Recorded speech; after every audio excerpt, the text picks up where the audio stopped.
할렐루야. 오늘도 참 감사한 하루입니다. 제가 있는 이곳과 여러분 계신 그곳에 성령님께서 함께 하심을 믿고 감사를 드립니다.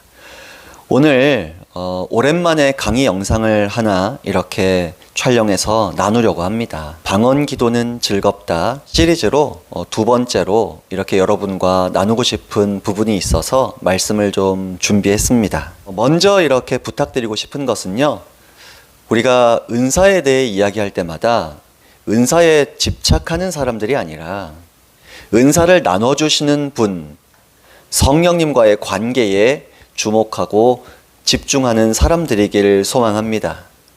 그래서 성령님께서 성령님과 친밀한 사람들에게 마음껏 편안하게 은사를 나눠주실 수 있는 그러한 성령님과의 관계에 우리가 좀 주목을 하는 걸 늘 전제로 하고 이렇게 또 오늘 강의도 은혜를 함께 나눴으면 좋겠습니다. 먼저 이렇게 최근에 한두 달 사이에요, 이 방언 기도는 즐겁다 영상 강의를 포함해서 이 방언 시리즈 7개 영상의 조회수가 갑자기 폭발적으로 증가했습니다. 무슨 의미일까요? 그만큼 지금 방언의 은사에 대해 관심 있는 분들이 꽤 있으시다, 그런 의미겠죠? 우선 제가 방언의 은사를 얼마나 귀하게 생각하는지, 또 성경적으로 어떻게 이해하고 있는지 간단히 좀 짚고 설명하고 시작할게요. 물론 다른 앞에 7개 영상을 기회가 되시면 봐주시고요. 그걸 보시면 다 아실 수 있습니다. 그래도 좀 정리를 하자면, 이 마틴 로이드 존스 목사님께서 성령 세례라는 책에서 은사에 대해 좀 말씀해 놓으신 부분이 있어요. 이렇게 설명하셨거든요. 고린도 교회가 은사 문제로 혼란해진 것을 핑계로 현대 교회들이 성령님의 은사 문제를 회피하고 두려워하는 자세를 보이는 것에 대해 책망하신다는 겁니다. 그리고 이렇게 반대로 질문하세요. 현대 교회에서 성령님의 은사가 맹렬하게 발현이 되어서 고린도 교회처럼 신령한 걱정을 할 수 있는 교회가 과연 얼마나 되느냐? 현대 교회는 은사의 혼란을 걱정할 것이 아니라 은사가 나타나지 않음을 걱정해야 한다라고 경고하셨습니다. 저는 마틴 로이드 존스 목사님 말씀을 깊이 공감합니다. 따라서 우리가 이 방언의 은사에 대해서만 해서도요, 고린도전서 14장 4절에 자기의 유익을 덕을 세운다, 자기의 신앙에 유익을 끼친다 라고 했어요. 그러니까 방언으로 그 신앙의 유익, 자기의 덕을 세우는 유익을 누려야 합니다. 오늘날의 현대교회는 역동적이신 성령님의 임재와 권능, 또 은사들도 교회의 덕을 세우기 위해 예수님의 예수님 되심을 확실하게 증거하기 위해 성령님의 은사는 반드시 필요하다고 보는 것이죠. 바울도 그랬죠. 고린도전서 2장 4절에 자신의 말과 전도함이 설득력 있는 지혜의 말이 아니라 다만 성령의 나타남으로 전했다라고 하셨어요. 또 고린도전서 12장 7절에요. 각 사람에게 성령님의 나타남을 주심은 유익하게 하려 하심이라 하셨습니다. 또 고린도전서 12장 10절에서 성령님의 그 나타나심 가운데 하나가 방언의 은사다라고 하신 겁니다. 그래서 방언을 우리가 가볍게 여기거나 홀대하면 안 되고 적극적으로 자신의 신앙의 유익을 위해 활용해야 할 줄로 믿습니다. 그러므로 우리가 성령님의 나타남을 보여주고 드러내고 또 체험하기를 원한다면, 또 성령님의 충만하심을 받기를 원한다면 고린도전서 14장 5절 말씀처럼 방언을 사모하고 고린도전서 14장 39절 말씀처럼 방언을 적극적으로 해야 할 줄로 믿습니다. 방언의 은사는 귀한 은사고요, 신앙의 유익에 참 도움이 되는 은사입니다. 잠시 말씀 한 구절을 좀 읽어드릴게요. 고린도전서 14장 18절 19절입니다. 내가 너희 모든 사람보다 방언을 더 말함으로 하나님께 감사하노라. 그러나 교회에서 내가 남을 가르치기 위하여 깨달은 마음으로 5마디 말을 하는 것이 1만 마디 방언으로 말하는 것보다 나으니라. 아멘입니다. 오늘 이 말씀을 본문으로 삼은 이유는요, 방언에 대해 잘못된 가르침을 전하는 사람들이 유튜브에서도 참 많아지고 있어서예요. 성령님께서 참 근심하고 계신 것을 계속 느낍니다. 그 몇 가지를 성경적으로 짚고 우리가 방언에 대해 건강한 이해, 성경적 이해를 바르게 가지고 건강하게 성경적으로 방언을 잘 추구하고 그 은혜를 누렸으면 하는 마음으로 오늘 말씀을 나누고자 하는 겁니다. 유튜브 영상을 촬영하시고 강의하시는 목회자분들도 계시고 성도님들도 많이 있습니다. 그런데 이 방언에 대해서만 살펴봤을 때 체험 위주의 비성경적이고 혹은 반성경적이기까지 한 가르침을 착하고 순진한 성도들을 미혹하며 가르치는 분들이 있다는 게 참 안타깝고 두려운 일입니다. 그런 분들의 가르침들의 특징이 몇 가지가 있는데 그 첫 번째가 방언제일주의를 가르쳐요. 고린도 교회가 방언제일주의 추구하다가 바울에게 책망을 받은 교회라고도 볼 수 있거든요. 방언이 최고의 은사다 이렇게 가르칩니다. 천만의 말씀입니다. 고린도전서 14장 5절을 잠깐 보실까요? 나는 너희가 다 방언 말하기를 원하나 특별히 예언하기를 원하노라. 만일 방언을 말하는 자가 통역하여 교회의 덕을 세우지 않으면 예언하는 자만 못하니라 하셨습니다. 방언보다 예언을 사모하라고까지 하셨죠? 방언이 제일이다 하시는 분들의 가르침과는 정반대로 방언은 불완전한 은사다라고 방금 말씀에 설명하시는 겁니다. 뭐가 없으면요? 통역이 없으면요. 특히 예배, 교회 공적 예배 사역 가운데서는 더더군다나 통역의 은사가 없으면 방언은 불완전하다라고 성경적으로 그렇게 가르치고 계십니다. 그런데 방언 자체가 가장 귀하다, 가장 완벽하다 가르치는 목회자들이 있다는 것에 통탄을 금할 수가 없습니다. 또 이런 잘못된 가르침을 전하는 사람들도 있어요. 방언이 다른 은사 받는 첫 관문이다. 아닙니다, 여러분. 방언 못하는 분들도 기적과 은사를 많이 경험해요. 방언 못해도 기도하면 병고침이 나타나는 권사님들, 장로님들이 있으세요. 그런 목사님들 계세요. 사복음서에 예수님 보세요. 방언하셨다는 기록 없어요. 방언은 성령님 강림하신 이후에 특별한 구속사역을 상징하는 대표적 은사로 성령님 강림하신 이후에 나타난 은사입니다. 그런데 예수님 이 땅을 거니시면서 사역하실 때 방언 안 하셨어요. 그런데 치유, 오병이어의 기적 같은 초자연적 기적, 죽은 사람들을 살리는 기적 많이 나타나셨잖아요. 또 제자들은 어때요? 제자들이 미성숙하긴 했지만 그래도 2명씩 짝지어서 전도여행 다녀오너라 했을 때에 귀신들을 쫓아내고요. 온갖 질병들을 고쳐냈습니다.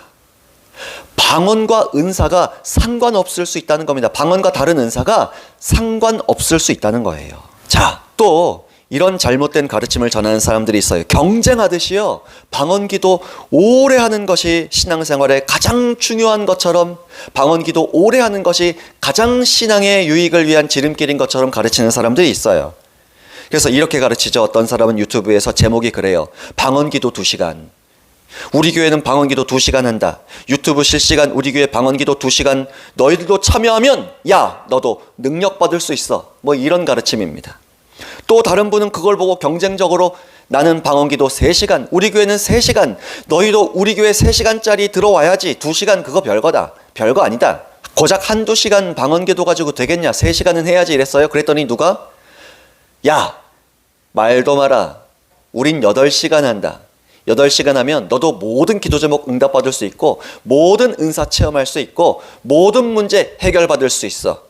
여러분, 방언기도 오래 하는 걸 문제 삼는 게 아닙니다. 기도 자체의 의미와 본질을 알고 기도하는 게 훨씬 중요해요. 기도는요, 형태가 다양하고 방법이 많고 종류가 많아요. 그런데 어떤 형태의 기도든지 간에요, 기도의 첫 번째 목적은 우리 성삼위일체 하나님과 친밀하게 교제 나누는 거예요. 그러니까 방언기도도 우리 성삼위일체 하나님과 교제 나누는 목적입니다. 그거 없이 내 문제 해결, 능력 받는 것, 사역에서 은사가 나타나는 게 목적이 돼서 방언을 한다? 기도의 본질 자체에서 벗어나 있는 겁니다. 또한 기도할 때 중요한 건 균형 있는 기도라고 종종 말씀을 드려요. 다른 기도에 대한 강의와 설교들을 좀 참고해 주세요. 또 방언기도 시리즈 영상들도 차근차근 한 번씩 보시면 그 부분에 대한 설명을 보실 수 있으실 겁니다. 그래도 오늘 잠깐 부탁드리고 싶은 건요, 성령님의 인도하심을 따라 기도하자 이겁니다. 성령님께서 오늘 방언기도로 인도하실 수 있으세요. 며칠 혹은 한 달 내내도 그렇게 특별한 시즌이라서 방언기도로 저와 여러분이 인도하실 때 있으실 겁니다. 그런데 어떤 날은요, 듣는 기도, 침묵기도 혹은 조용히 교제의 기도로 인도하실 때 있으세요. 그 기도가 또한 얼마나 행복한지 아세요? 방언 기도만이 행복한 것이 아닙니다. 친밀한 교제의 기도, 듣는 기도도 성령님 인도하실 때는 동일한 무게로 행복한 기도예요. 또 어떤 날은 여러 가지 기도의 방법들, 기도의 종류들을 복합적으로 인도하실 때도 있으시죠. 그러나 특별한 인도하심을 우리가 또 모를 때도 있어요. 성령님의 인도하심이 오늘 잘 어떻게 기도해야 좋을지 모를 수 있죠. 그럴 때는요, 이렇게 추천드리고 싶어요. 시간으로 좀 구분을 하자. 10분 방언 기도했다면 10분 부르짖는 우리말 기도, 10분 조용히 우리말 기도, 10분 듣는 기도, 10분 침묵 기도. 이렇게 기도의 종류별로, 시간별로 이렇게 구성을 해보자고요. 내 기도의 훈련, 신앙의 훈련을 위해서요. 가령 저 같은 경우는 성령님의 특별한 인도하심이 느껴지지 않을 때는 이렇게 기도를 시작을 해요. 제 안에 곁에 계신 성령님을 조용히 기다립니다. 바라보고 있어요. 깊은 기도의 세계로 인도해 주시기를 기다리며 바라보는 거죠. 어느 순간 성령님의 감동이 깊어지시고요. 예수님의 그 십자가 사랑이 제 마음에 이 눈에 눈물이 흐르면서 느껴지기 시작해요. 아버지 하나님의 사랑이 어찌 그리 크신지 느껴지기 시작해요. 그리고 그 사랑의 임재 가운데 침묵 기도와 듣는 기도로 하나님 마음에 이렇게 주목하고 있다가 성령님의 하늘아버지의 깊은 것까지라도 통달하셔서 알려주시는 중보적 기도 제목이 제 마음에 전달이 되거든요. 요즘에는 미얀마를 위해 눈물로 기도합니다. 미얀마를 생각하면 지금 이 시즌에 기도하시는 분들은 다들 눈물로 기도하고 계신 줄 압니다. 벌써 공식 집계가 200명에 가까운 사람들이 사망을 했습니다. 중보기도 이야기를 할 건 아니니까요. 넘어가고요. 그런데 그렇게 중보적 기도를 하다 보면요. 목소리가 저도 모르게 성령님의 감동이 커져서 막 올라가요. 커져요. 부르짖는 기도가 돼요. 그러다가 방언 기도가 막 나오기 시작합니다. 방언 기도가 조용한 방언 기도도 되지만은 부르짖는 방언 기도가 막 흘러나올 때도 많습니다. 혹은 방언 기도를요, 침묵으로 생각으로도 할 수 있어요. 이런 식으로 기도하는 경험들, 제 체험들, 제 기도하는 방식들을 설명해 드리는 거니까요. 여러분이 이걸 따라할 필요는 없으세요. 여러분에게 맞는 성령님의 인도하심 따라 이렇게 기도의 패턴들을 분석하시고 이렇게 정리하시면 좋을 것 같습니다. 그래도 지금은 성령님의 인도하심을 그럭저럭 잘 알아차리는 편이에요. 그래서 그날 그때 인도하시는 방법의 기도 방법들을 활용해요. 침묵 기도만 주구장창 이렇게 인도하시는 날도 있으신 것 같아요. 또 소리내서 우리말로 대화 형태의 기도를 인도하시는 날도 있는 것 같고요. 어떤 때는 앉자마자 방언 기도가 터져 나오거나 부르짖는 기도로 중보적 기도 제목으로 다이렉트로 하나님 마음으로 달려나아갈 때도 있어요. 제가 아는 훌륭한 목사님들은요, 이런 기도의 본질과 방언 기도에 있어서도 뭐가 중요한지를 잘 아시는 분들이 계세요. 그분들 가운데 유튜브 활동을 하시는 분들도 계시거든요. 근데 방언 기도회를 인도하세요. 방언 제일주의에 빠져있지 않은데도 방언 기도회를 인도하세요. 그래서 저는 신앙의 훈련과 경건의 훈련, 기도의 훈련을 위해 방언 기도회를 인도해 주시는, 제가 그렇게 친밀하게 교제 나누시고 존경하는 목사님들의 유튜브 방언 기도회에 적극적으로 날마다 참여하는 편입니다. 예를 들어 저희 교회에 이렇게 와서 유튜브 방언 기도회 10분짜리, 30분짜리, 1시간짜리 있어요. 그때 이제 들어가서 그걸 틀고 함께 찬양하고 함께 기도를 해요. 방언 제일주의에 빠져서 방언 기도회에 참여하는 게 아니라는 겁니다. 신앙의 유익을 위해, 신앙의 훈련을 위해 방언 기도를 같이 참여하는 거예요. 그렇게 10분이 됐든 30분이 됐든 1시간이 됐든 같이 하고 나면 기도에 마중물이 부어져서 기도가 더 깊은 기도를 이끌어내는 걸 종종 경험합니다. 그래서 여러분 혹시 기도를 내가 직접 이렇게 뜨겁게 시작하는 게 힘드시다면 방언 제일주의에 빠져있는 분들 영상과 기도는 좀 멀리 하시고요.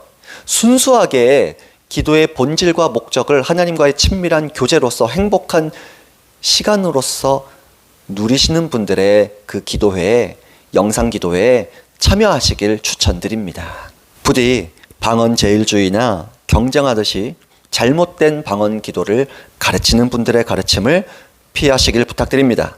그러나 성령님의 인도하심을 신뢰하시면서 기도의 행복을 누리시길 바랍니다. 성령님의 인도하심이 지금 방언 기도입니까? 방언하세요. 침묵입니까? 듣는 기도입니까? 우리말 대화의 기도입니까? 그걸 하시라는 겁니다. 그러나 방언 기도로 인도하신다면, 또 신앙의 훈련으로서 방언 기도를 해야겠다 마음을 먹으셨다면 적극적으로 활용하시고 개인 신앙의 유익을 방언 기도로 풍성하게 누리시길 부탁드립니다. 고린도전서 14장 13절에서 15절에 말씀하십니다. 그러므로 방언을 말하는 자는 통역하기를 기도할지니 내가 만일 방언으로 기도하면 나의 영이 기도하거니와 나의 마음은 열매를 맺지 못하리라. 그러면 어떻게 할까? 내가 영으로 기도하고 또 마음으로 기도하며 내가 영으로 찬송하고 또 마음으로 찬송하리라. 아멘. 이 말씀에서 바울이 방언 기도의 활용에 대해, 기도 방법에 대해 조언을 하고 있는 겁니다. 방언 기도만 할 게 아니라 이성을 가진 우리말 기도로도 하나님과 소통하고 대화하는 기도를 균형 있게 같이 해야 한다는 겁니다. 그러므로 여러분, 시간을 정하셔서 바울처럼, 바울의 권면처럼 방언으로 기도한 만큼 우리말로 기도하고자 노력해 주시는 여러분 되시길 부탁드립니다. 이 말씀을 중심으로 방언 기도와 우리말 기도의 균형, 영상 강의를 또 참고해 주시면 도움이 되시리라 생각해요. 마지막 다시금 부탁드리고 싶습니다. 은사보다 은사를 나눠주시는 분을 사랑하자고요. 은사보다 은사를 나눠주시는 성령님 우리 바라보자고요. 성령님과 교제 나누는 것에 우리가 더 주목하는 사람들이기를 원합니다. 은사는 저와 여러분 필요에 따라 다 주실 수 있으세요. 그리고 방언의 은사는 특별히 개인의 신앙의 유익이 되고 덕이 된다 그랬잖아요. 그래서 누구든지 신앙의 유익을 위해 방언의 은사를 사모하고 기도하면 방언의 은사를 주시는 것이 성령님의 뜻입니다. 그래서 방언의 은사를 받는 성경적 방법이라는 영상을 촬영하고 성경적으로 체험적으로 설명을 해드렸는데요. 혹시 방언의 은사를 아직 못 받으신 분들은 참고해 주시고, 오늘 영상을 시청하신 여러분, 부디 방언의 은사의 유익을 풍성하게 얻고 누리시되 방언보다도 방언의 은사를 선물로 나눠주시는 성령님을 인격적으로 존중해드리고 교제 나누는 행복한 창조의 목적을 누리시기를 부탁을 드립니다. 그리고 성령님을 인격적으로 존중해드리고 동행하는 삶을 사는 거 그렇게 어렵지 않아요. 다른 성령님과 함께 시리즈로 제가 영상을 짧게 10분 정도로 계속 나누고 있는 영상도 있고요. 설교도 있습니다. 들어보시면 간증들과 내용들이 소개가 되고, 또 성령님의 임재를 연습하라부터 출간된 11권의 책들을 참고하시면 또 도움이 되실 것이고, 또 운영 중인 인터넷 카페에 성령님에 대한 글들을 많이 올리고 있습니다. 그 글들을 참고하셔도 도움이 되실 것입니다. 그래도 간단한 팁을 드리자면 성령님을 계속 생각하시길 부탁드립니다. 성령님께 말을 거시길 부탁드립니다. 음성이 들리든 아니 들리든 우리 안에, 우리 이 곁에, 이 공간에 함께 계신 것이 진리잖아요. 그래서 성령님께 말을 걸면 그분은 늘 들으십니다. 우리가 그분이 자주 말씀하시는 걸 듣는 귀가 아직 열리지 않아서 그럴 뿐이죠. 그리고 우리 성령님께서는 언제나 예수님만 바라보게 하시고 예수님만으로 저와 여러분이 가장 큰 행복과 만족을 얻도록 인도하십니다. 그 은혜와 행복을 오늘도 성령님과 함께 동행하시고 교제 나누시면서 또 방언 기도의 즐거움과 행복을 얻고 누리시면서 오늘 하루 그렇게 행복하게 하루를 보내시기를 축복합니다. 할렐루야!